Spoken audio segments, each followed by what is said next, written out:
À ce numéro du débat du dimanche, le décryptage de l'actualité africaine et internationale nous conduira dans 4 pays, 4 sujets à débattre aujourd'hui. Nous allons parler de la réunion du groupe des amis de la Syrie qui s'est tenue ce week-end à Doha au Qatar. Faut-il armer ou non la rébellion ? Nous allons également parler du Brésil avec ses manifestations anti-gouvernementales, la rue qui semble sourde à l'appel de la présidente Dilma Rousseff. Et dans ce numéro, nous parlerons également du Mali avec ce réaménagement gouvernemental qui intervient presque un mois, jour pour jour, avant la tenue du premier tour de la présidentielle. Mali toujours avec l'accord préliminaire de Ouagadougou signé le 18 juin dernier entre le gouvernement malien et les groupes armés. Des questions qui seront débattues par nos invités Mahamadou Kamara du journal du Mali.com, Alexis Kalambri des Échos, Adama Dramé du Sphinx et Shana Takiou du journal 22 septembre. La carte du Mali ne sera pas redessinée. Kidal fait partie du Mali. C'est du moins ce qu'il faut retenir de l'accord préliminaire signé le 18 juin dernier à Ouagadougou entre le gouvernement malien et certains groupes armés qui contrôlaient le nord du pays. Aussi bien l'administration que les forces de défense et de sécurité seront redéployées à Kidal, qui reste donc la 8e région administrative du Mali. Sur ces images, la signature de cet accord intervenu dans la salle polyvalente du palais de Kossiam, la présidence du Faso. De retour à Bamako, l'émissaire du président Djonkouda Traoré Tchibile Dramé a tenu à expliquer et synthétiser le contenu de l'accord. Nous l'écoutons. Je parlais d'un consensus international, d'un consensus intermalien, dont les principaux axes sont l'intégrité du territoire national, l'unité nationale, la forme républicaine et laïque de l'État, l'acceptation du principe de désarmement de ces groupes armés.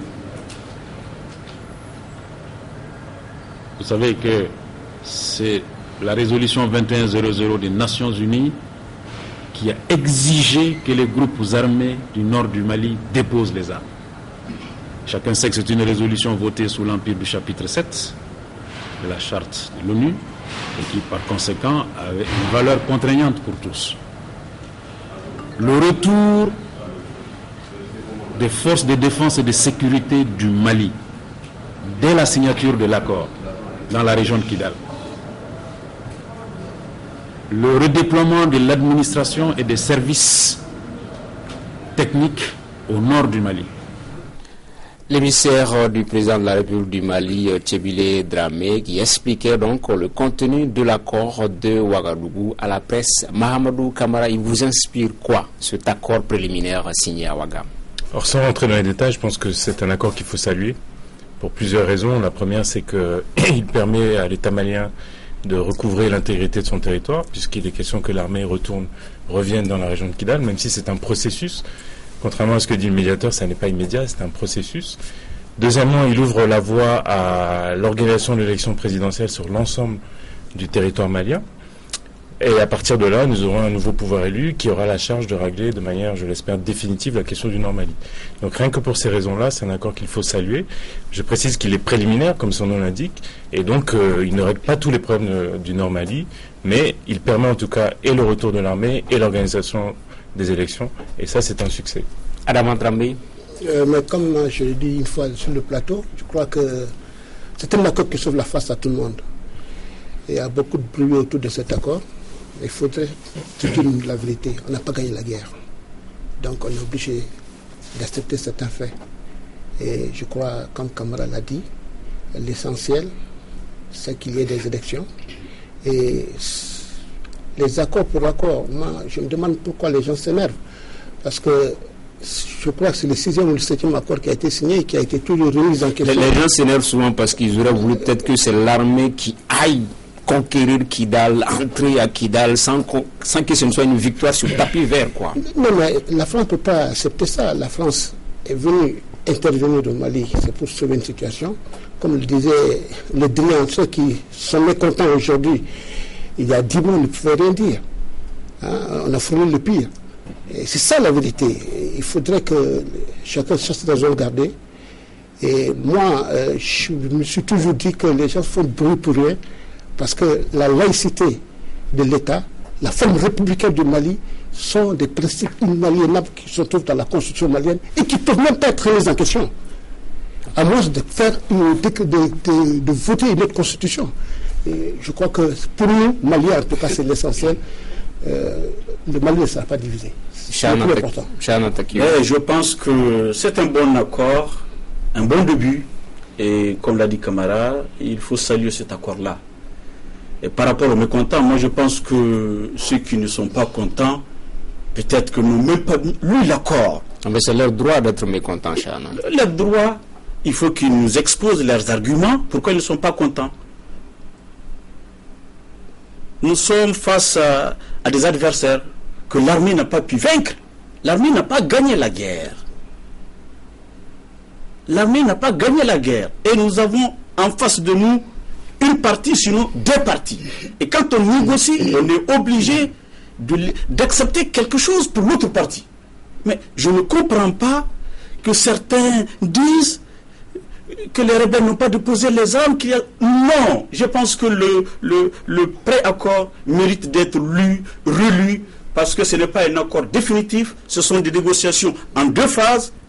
La première phase a eu lieu, le nouveau président de la République va donner des orientations pour la seconde phase qui, je l'espère comme Dramé, résoudra de façon définitive la question de Kidal. Sinon, pour l'instant, l'accord préliminaire, il est bon, il faut le saluer, il faut encourager le peuple malien à accompagner cet accord-là. C'est vrai qu'il y a eu beaucoup de fausses informations qui ont circulé autour de l'accord, ou en tout cas des lectures souvent partiales ou parcellaires, diffamatoires. Sinon, on va laisser Alexis juste. Globalement, comme disait Dramé, ça nous sort la face à tout le monde. Et comme je l'ai dit, tant qu'on peut faire l'économie d'un conflit, bon, ce n'est jamais à laisser tomber. Mais effectivement, l'accord en l'état est bon, permet d'atteindre des objectifs, à savoir la tenue des élections, le déploiement de l'armée au nord. Pourquoi s'en priver? Ok, peut-être. D'autant plus que ceux qui ont demandé, ceux qui disent aujourd'hui qu'ils sont contre cet accord-là, c'est ceux-là qui ont poussé nos militaires à quitter le front. Ça, c'est une vérité historique. Et un jour, on aura le temps de remettre ça en question. On a dépensé on a étudié plus de 150 puces pour appeler des militaires au front, pour leur dire, on a parlé avec IAD, si demain matin, vous ne quittez pas, ils nous donnent 24 heures pour quitter le Nord. C'est ça la vérité historique. Tout ce qu'on a dit après, mais c'est faux. L'armée a fait le Nord. C'est ça la vérité historique. C'est vraiment la vérité. C'est la vérité historique. L'armée n'a pas gagné la guerre. Je ne suis pas que les Maliens le sachent. C'est-à-dire qu'on a dépassé. Si l'armée avait gagné la guerre, on aurait pu imposer notre volonté aux rebelles. Mais nous n'avons pas gagné la guerre, il faut que les gens le sachent. Moi, je pense qu'il faut quand même comprendre les frustrations de nos compatriotes qui se plaignent de cet accord. Il faut se rappeler que tous ces problèmes ont commencé à partir de janvier 2012, lorsque le même MNLA a pris les armes contre le Mali, associé aux djihadistes, AQMI, en Sardine, etc. Donc on peut comprendre les frustrations légitimes. Cela dit, il faut aussi comprendre qu'il s'agit maintenant de réconciliation nationale. Ces gens-là avec qui le Mali a signé un accord sont des compatriotes, sont des Maliens qui ont reconnu l'intégrité territoriale du Mali, qui ont reconnu la souveraineté du Mali, qui ont reconnu la forme républicaine et laïque de l'État malien. Par conséquent, ils ont aussi fait un pas vers nous. À partir de là, puisqu'on doit faire la réconciliation, il est normal qu'il y ait un équilibre et que cet équilibre puisse entrevoir la suite, à savoir la réconciliation après les élections. Une précision, M. Tagara. Ensuite, Alexis. Les gens, tout le monde avait l'esprit focalisé sur l'impunité. Le texte ne consacre pas l'impunité. Tous ceux qui ont commis des actes crapuleux ou des crimes de guerre ou des crimes contre l'humanité seront poursuivis. Nulle part ce pré-accord ou l'accord préliminaire vraiment ne fait pas place à l'impunité. Donc il faut que cela soit clair et compris par tous. Puisqu'il n'est que préliminaire. Tout à fait, c'est un accord circonstanciel. C'est-à-dire que l'inquiétude, c'était à ce niveau. Est-ce que, surtout qu'on avait de l'autre côté de la table des gens qui étaient poursuivis, mais il est clairement dit qu'il se fera justice et que une commission internationale va enquêter et déterminer les responsabilités. Ça a l'avantage, à la limite, de nous blanchir et de ne pas penser à une chasse aux sorcières. Donc, je pense que, en tout état de cause, l'accord là est équilibré et quand on fait des ententes, il est obligatoire qu'on aille au plus petit dénominateur. L'accord, il est équilibré parce qu'il faut rappeler qu'il y a une période récente, le Mali était occupé de Tinzaouaten à Douanza. Pour progresser dans l'émission Chahana Taku, est-ce que l'un des mérites de l'émissaire du président, je vais parler de Tchibile Dramé, n'aura pas été d'avoir imposé une autre perception de la question Touareg, de faire savoir à la communauté internationale qu'il y a d'autres communautés autre que celle arabe, par exemple, qui a les sédentaires, qui a les arabes, qui a les songoïs, parce qu'ils ont été partie prenante également de ces accords-là. Est-ce que ce n'est pas l'un de ces mérites? Absolument. Bon, je ne veux pas personnaliser les choses. Tchibile est un diplomate chevronné. Il a été mis en mission. Il a accompli sa mission. On ne personnalise pas, mais c'est la toute première fois que ces parties, ces communautés-là sont prises en compte dans la signature des accords concernant le nord du pays. Non, le pacte national prévoyait, inclut aussi les Arabes, les Bélas. Non, mais non, comme il a dit, c'est la première fois que vraiment on va aller vers des négociations inclusives. Inclusives, c'est-à-dire que Gandakoy, Gandaizo, tous les autres mouvements seront à la deuxième phase de négociation sur la table. C'est-à-dire qu'on ne va plus négocier sur le dos des sédentaires. Parce que durant les négociations précédentes, c'était entre le gouvernement du Mali et les populations nomades, si vous voulez, rebelles. Les populations nomades rebelles. Cette fois-ci, les populations sédentaires qui se sont constituées en mouvement d'autodéfense sont également concernés par les négociations et je pense que cela aura comme avantage d'équilibrer vraiment les forces en présence et de ne pas accorder si avantage, il y a des avantages seulement pour les nomades rebelles parce qu'il y a des sédentaires également armés, donc ils seront tous sur le même point, sur le même pied d'égalité. Ok, Dramé, est-ce qu'on est en train d'aller vers un changement de prisme, un changement de perception sur cette question? Mais justement, et grâce à l'effort de Tchibile Dramé, parce que ce qui est évident, même moi je les appelle des bandits armés, mais ils sont minoritaires dans la communauté Touareg. Il y a eu un mouvement Touareg qui s'est proclamé, qui a dit qu'il est républicain. Il n'y a là aucun doute. Même si demain, on partait à un référendum au nord du Kidal, je suis sûr qu'ils seront mis en minorité. C'est quelques familles féodales que, malheureusement, les gouvernements qui se sont succédés dans ce pays-là ont accordé beaucoup d'avantages, ont créé des situations de rente, et c'est cela, à chaque fois qu'ils ont des problèmes de trafic, des problèmes de pécuniaires, se lèvent pour reprendre les armes et attaquer le Mali. Ok, c'est la vérité. Camara, on va revenir vers vous. Non, Camara, on va revenir vers vous après. Camara. Non, vous allez réagir après. Sur l'approche inclusive.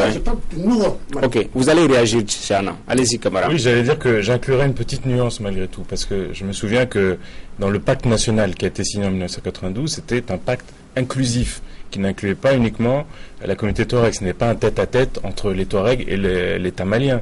Il y avait aussi les Arabes, il y avait les Sonraï, il y avait les Bélas et les autres communautés qui vivent dans... Si, dans le pacte national. Attention, simplement, la difficulté dans ces accords qui ont été signés, c'est l'application. Le problème est dans l'application, c'est qu'on a créé, comme l'a dit Dramé, un système de rente post-rébellion. Ceux qui prennent les armes au départ, c'est des membres de la communauté Touareg, donc c'est eux qui sont servis par la suite, alors même que l'accord qui est signé concerne toute une région, en tout cas toutes les communautés d'une région. Donc c'est là qu'il faudra être vigilant pour que la suite de cet accord ne soit pas encore une fois un tête-à-tête entre l'État malien et la communauté Touareg, en tout cas certains de ses représentants, mais cette fois-ci mettre réellement tout le monde dans la danse et que les autres communautés participent à la réconciliation et au développement du Nord-Mali. Calambé, sur l'approche inclusive. Ce qui fait la différence cette fois-ci, c'est vrai qu'il y a eu des accords qui ont plus cité d'autres communautés, d'autres mouvements qui n'étaient souvent pas présents, mais qui disaient on ne se limite pas là, mais c'était assez bon enfant. Mais franchement, il n'y avait pas cette fois-ci les mouvements d'autodéfense. C'est vrai qu'il y a eu une communication qui les desservait à l'international, parce qu'on les a présentés comme des mouvements pro-gouvernementaux, à la limite suscités ou parrainés par le gouvernement, alors que non, ils ont eu beaucoup de problèmes. On les a vus réprimés par le gouvernement. Oui, mais l'armée les a aussi armés et les a aussi mobilisés. Enfin, le gouvernement du Mali.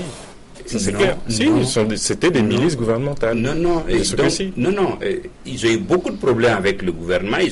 Donc, ce que je veux dire, c'est que il y a une communication qui les défavorisait à dessein très souvent, mais il n'en demeure pas moins qu'ils ont su s'imposer, ils ont voulu être présents, ils ont manœuvré pour que leur point de vue soit pris en compte, et je pense que en obligeant les médiateurs et les témoins à tenir compte de leur spécificité et de leur présence, ça va influer sur les accords à venir. Donc je pense que ça, c'est à saluer dans...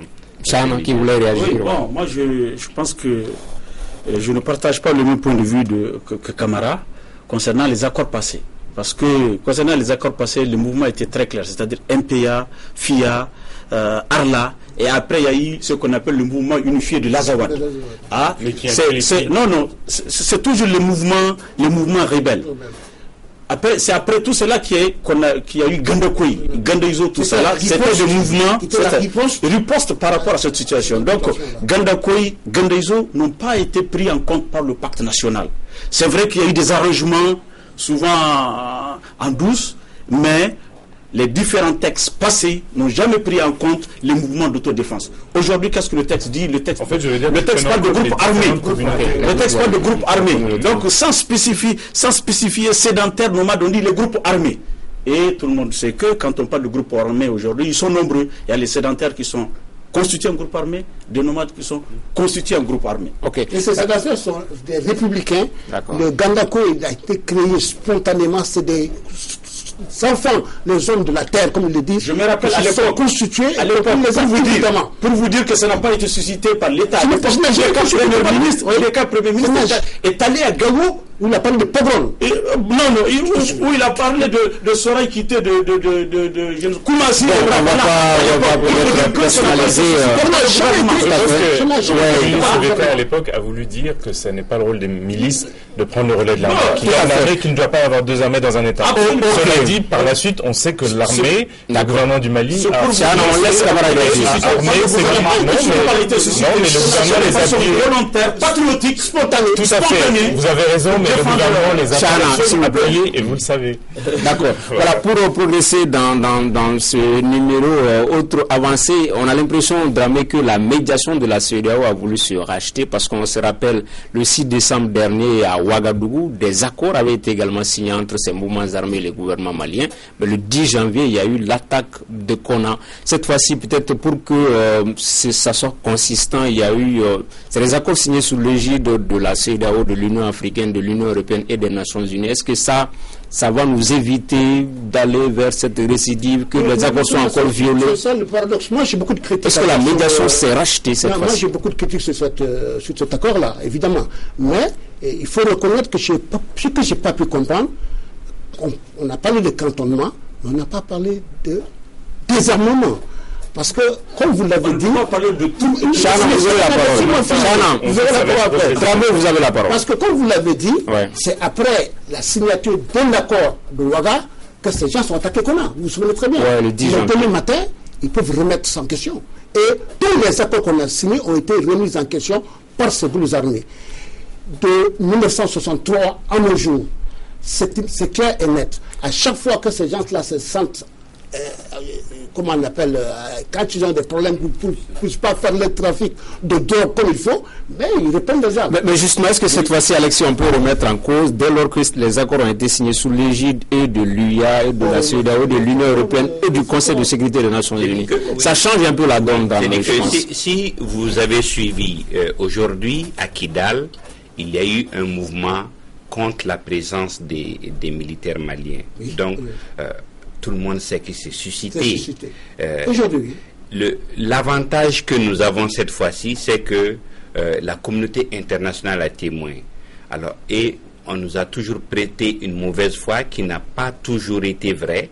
Mais cette fois-ci, nous avons l'avantage de pouvoir prendre tout le monde à témoin sur notre bonne foi, sur notre volonté de vivre ensemble. Mais, comme disait Dramé, c'est vrai qu'en face, il y a d'autres intérêts qui gouvernent, d'autres idéaux qui conduisent ces rébellions-là, qui ne sont pas toujours en adéquation. Camara, ensuite Chana, Camara. Il y a une question centrale qui a été touchée du point par Dramé, c'est la question du désarmement. Pour qu'on évite que ça se reproduise demain, il faut recréer la confiance. Pour qu'il y ait la confiance, il faut désarmer ces groupes armés. Parce qu'il ne peut pas y avoir deux armées au sein du même État.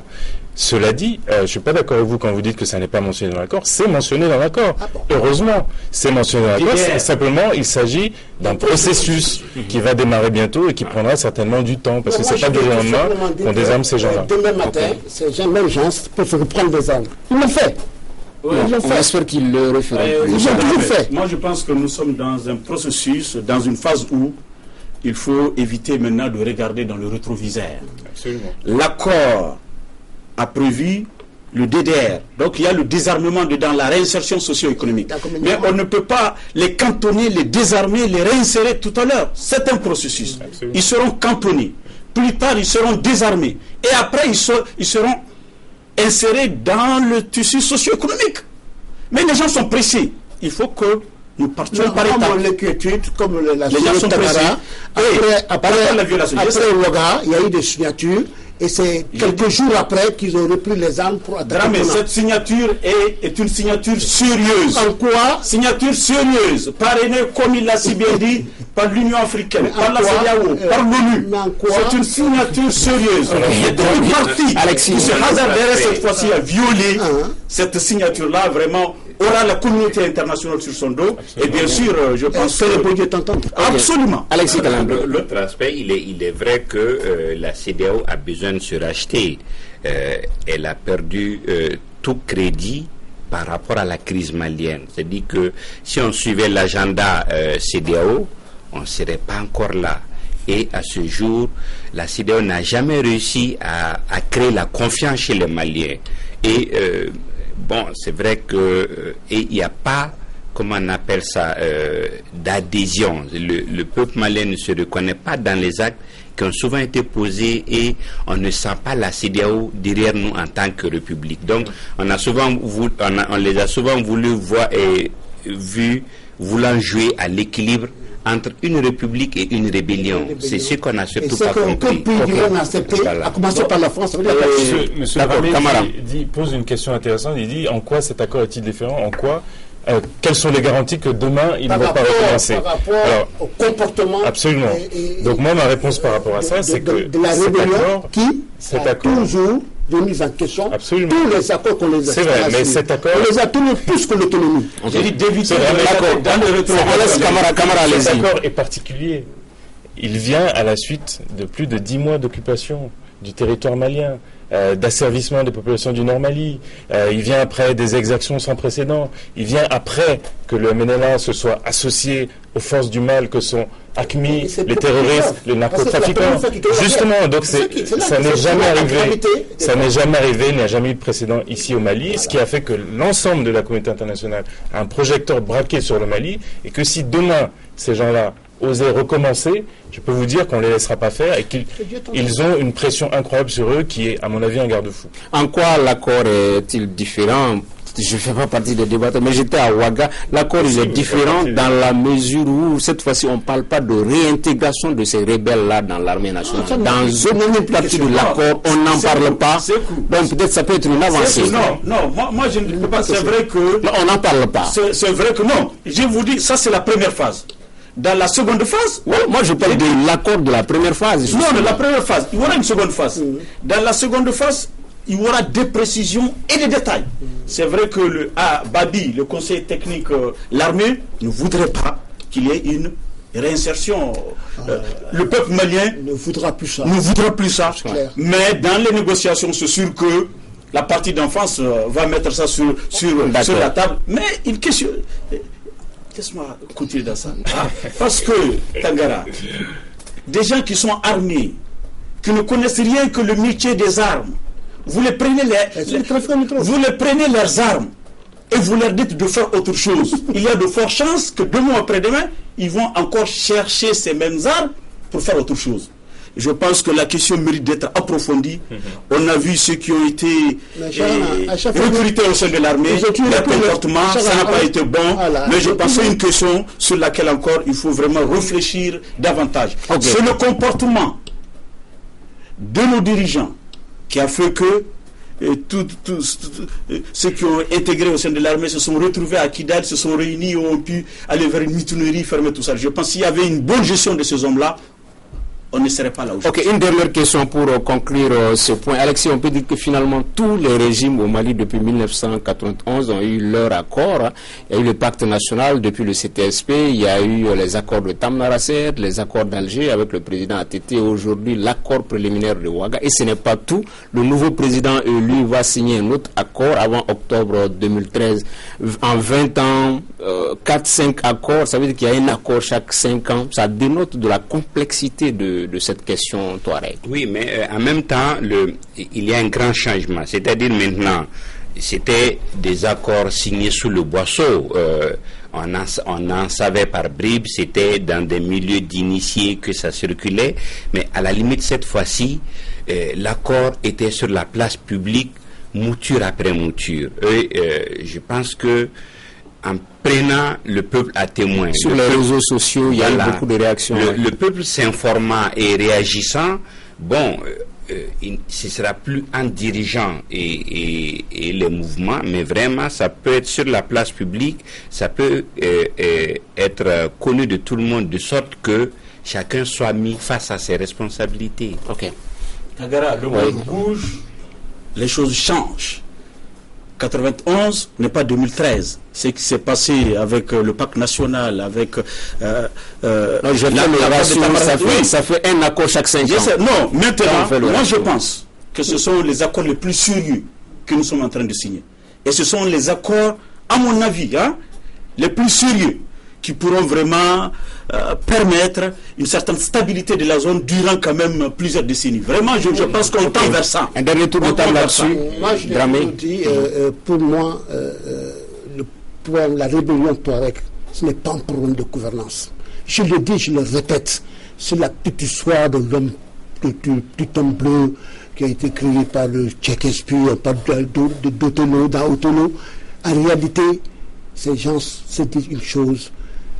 Le Mali et le Niger sont les deux seuls pays au monde où les nègres dominent les blancs et ils ne sont pas d'accord. La preuve, ce sont les familles féodales qui sont toujours à la tête de ces rébellions. Heureusement qu'ils ont décidé d'accepter. Et c'est ce qui fait que chaque année, d'une manière cyclique, ils reprennent des armes pour revendiquer soit l'autonomie, soit l'indépendance, soit... J'ai dit, Dramé souffre que dans ce qui est sûr et certain, c'est un phénomène racial. C'est des gars qui n'ont jamais accepté qu'ils soient dominés par des nègres.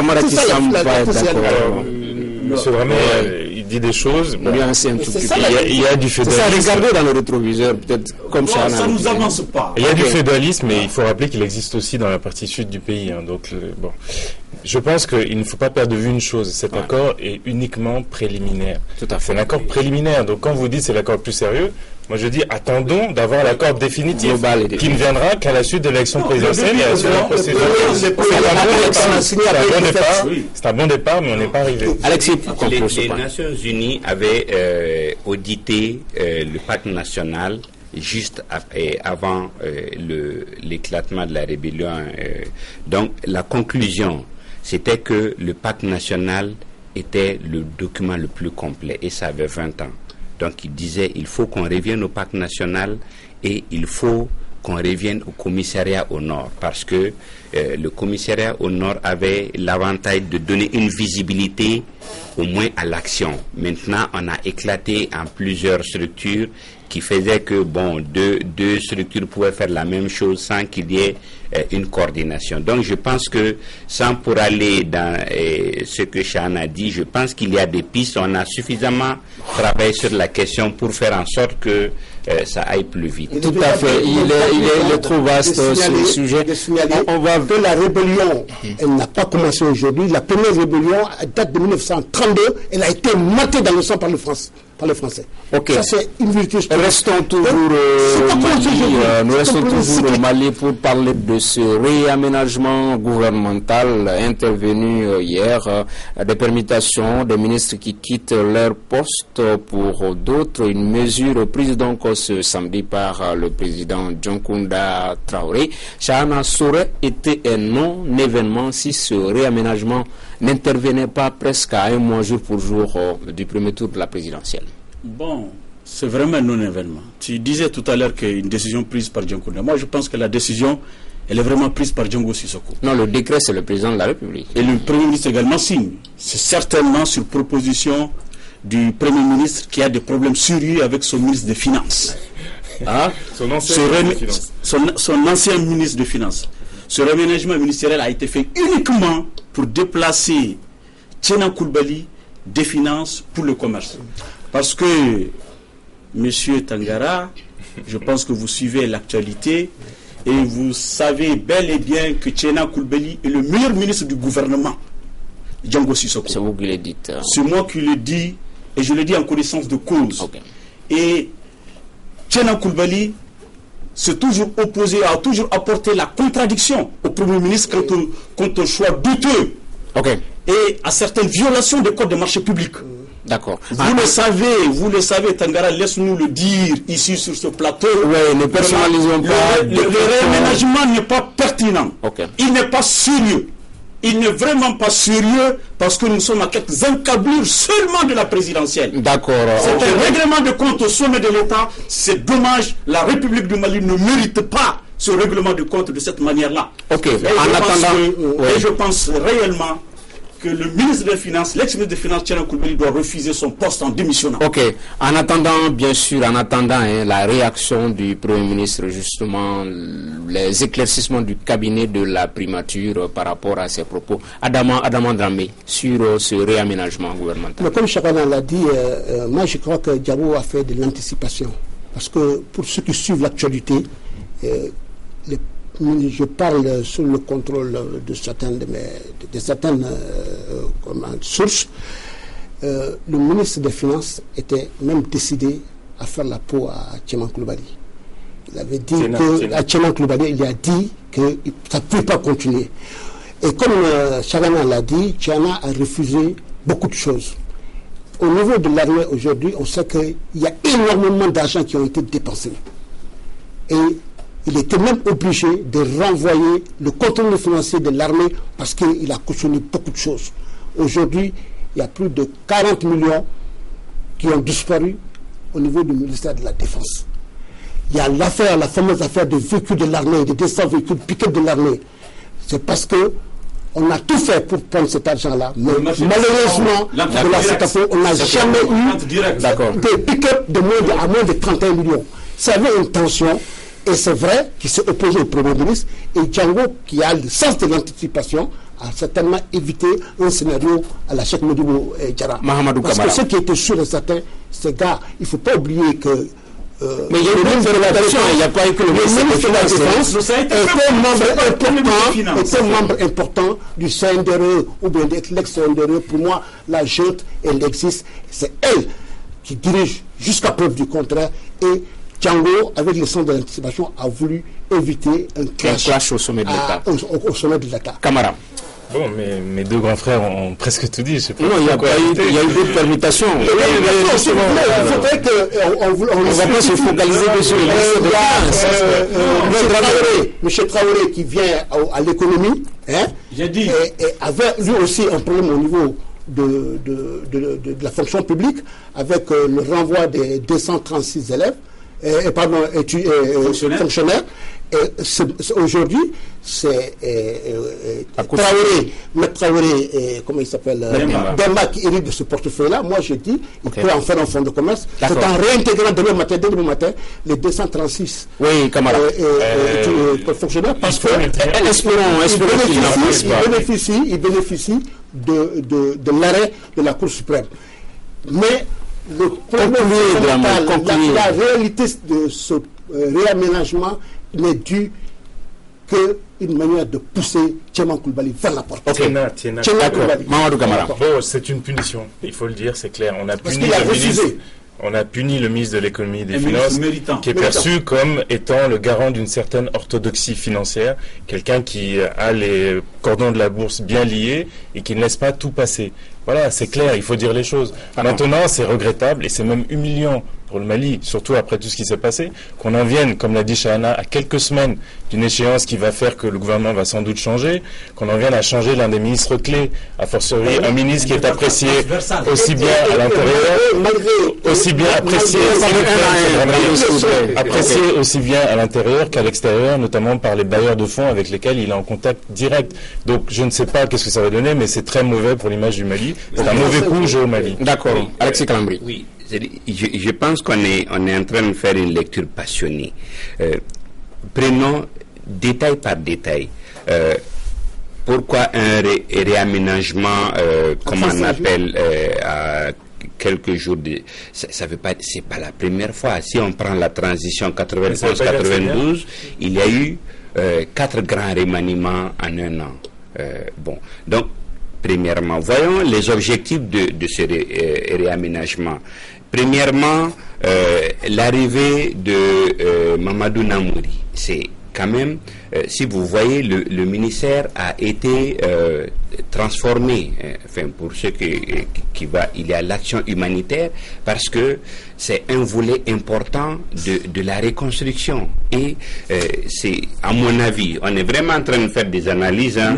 Maintenant, je pense que le fait de l'avoir ajouté à l'économie va permettre une certaine traçabilité. Si vous avez vu, on a dit... Il reste un mois, Alexis.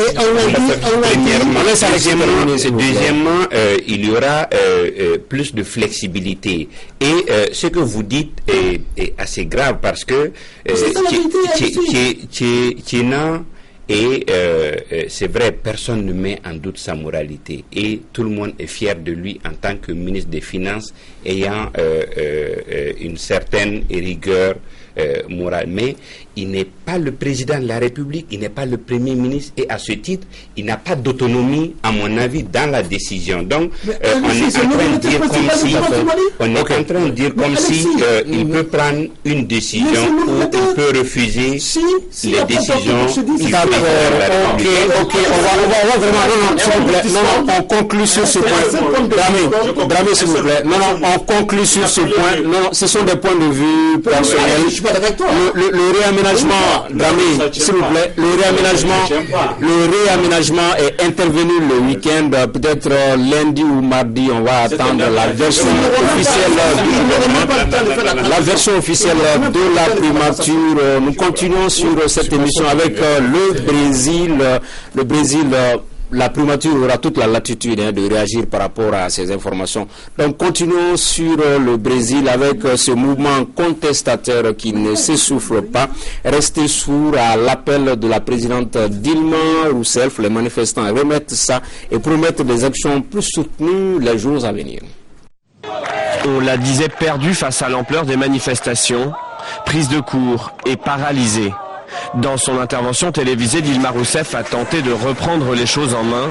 Elle a proposé un pacte national pour l'amélioration des services publics et défendu les dépenses liées à la Coupe du Monde 2014. Je ne permettrai jamais que les dépenses de la Coupe du Monde soient imputées au budget fédéral et mettent en danger des secteurs prioritaires comme la santé et l'éducation. En réalité, nous avons augmenté nos dépenses pour ces secteurs de façon significative et nous allons continuer à les augmenter. Depuis une dizaine de jours, le Brésil vit au rythme des manifestations. Celles de jeudi ont réuni plus d'1 million de personnes En réponse, Dilma Rousseff a promis d'investir les revenus du pétrole dans l'éducation et de créer un plan national dans les transports. Je pense que les gens ont été un peu endormis ces 20 dernières années. Là, c'était le bon moment pour manifester et essayer d'obtenir un peu plus. Si nous avons de l'argent pour construire de beaux stades, nous avons de l'argent pour la santé et l'éducation, pour mieux gérer le pays, tout simplement. Vendredi, les Brésiliens sont à nouveau descendus dans la rue. Des manifestations moins importantes que la veille, mais encore une fois suivies de débordements. La présidente brésilienne a annoncé qu'elle serait intraitable sur les violences. Elle a promis en outre qu'elle allait recevoir les représentants des manifestations pacifiques. Oui, grogne sociale au Brésil. Dramé, elle vous inspire quoi, ces manifestations-là? Je crois que les manifestations, ça se comprend parce que le Brésil était un pays émergent, avec Lula qui a fait un bond extraordinaire. Il est toujours. Oui, c'est un pays émergent. Bon, c'est pour vous dire que cette décision d'organiser la Coupe du Monde et les Jeux Olympiques ont été prises il y a 2 ans. Donc, peut-être qu'au fur et à mesure que la vérité de 2011 n'est pas celle de 2013. Donc, on a trouvé que les Brésiliens ont trouvé que l'organisation d'une Coupe du Monde, des Jeux Olympiques, ça faisait trop de trucs, alors qu'eux, ils ont d'autres problèmes, des problèmes très sérieux, et ceci peut éventuellement expliquer cela. Okay. Mais je crois qu'il faudrait souligner que même en 1958, quand le Brésil avait décidé d'organiser la Coupe du Monde, il y a eu des mêmes velléités, mais ça ne pourra peut-être pas empêcher l'organisation de la Coupe du Monde, ni des Jeux Olympiques, mais je crois que tout État sérieux aussi a le droit de penser un peu à ses habitants. Et justement, les manifestants parlent de redistribution de la manne pétrolière des richesses de l'État. Chana, est-ce que Dilma Rousseff a déçu seulement 2 ans après son élection? Bon, moi je pense que c'est une question l'ombre de Lula plane-t-elle encore sur... Non, elle n'a pas déçu.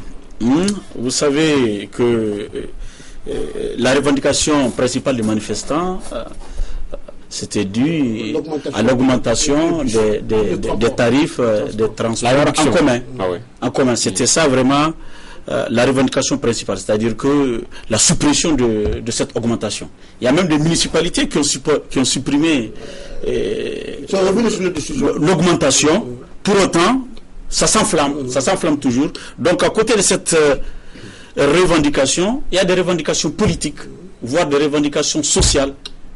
Ils ont besoin d'école, ils ont besoin de centre de santé. Vraiment, ils ont besoin de s'épanouir. Et au même moment, ils constatent que le pays investit plus de 8 milliards d'euros pour l'organisation du mondial. C'est vrai, le Brésil, c'est là où on trouve vraiment les fonds du sport roi. Mais nous autres, on a été surpris de constater que ces mêmes Brésiliens se révoltent parce que seulement on fait des investissements dans le domaine du sport. Vraiment, moi, ça m'a un peu surpris parce que je me suis dit que ce sont les grands amateurs du football. Et que même si on investissait 100 milliards d'euros, ça va être une gloire pour les Brésiliens. Mais voilà qu'ils se manifestent, ils se révoltent et ils demandent autre chose que le sport. C'est pour vous dire que le sport ne fait seulement... C'est pour vous dire que le sport ne fait pas seulement vivre les Brésiliens. Ils ont besoin d'autre chose au-delà du sport. Moi, je pense que ce genre de mouvements sociaux est inhérent à toute démocratie et à tout pays en transition. Regardez ce qui s'est passé en Turquie il y a quelques semaines. C'est la même chose. Pour un oui, pour un non, les gens descendent dans la rue. Pourquoi? Parce qu'il y a toute une génération de gens qui sont instruits, qui ont accès à Internet, aux télévisions par satellite, qui voient ce qui se passe partout dans le monde et qui sont envieux, qui trouvent que chez eux, ça n'avance pas assez vite, qui n'ont pas assez de choses. Moi, je les appelle des enfants gâtés. Il faut regarder d'où vient le Brésil. Il y a 10 ans, lorsque Lula arrivait au pouvoir, un peu plus de 10 ans, je crois, il y avait 30 millions de Brésiliens en plus, en dessous du seuil de pauvreté. Il a sorti 30 millions de gens de la pauvreté. Donc, on revient de loin. Il faut que ces gens comprennent que ça prend du temps. Pour ce qui est de la question du sport et de l'organisation de la Coupe du Monde et des JO, c'est une aubaine pour le Brésil. Quel pays ne rêverait pas d'organiser les JO et une Coupe du Monde? D'autant plus que ce sont des investissements qui vont servir pour la suite et créer des emplois. Alexis, moi je salue ces mouvements. C'est parce que en réalité, c'est pas au départ, c'est un mouvement qui vient de la gauche, donc non, au départ, c'est pas contre la Coupe du Monde, c'est contre les augmentations de tarifs et le sacrifice qu'on veut imposer aux populations. Donc, ça veut dire qu'on a une société, disons, des associations de consommateurs qui sont vigilantes, qui sont capables de mobiliser, et la population ne se laisse pas faire. Deuxièmement, c'est vrai que pour organiser la Coupe du Monde, c'est des dépenses de prestige.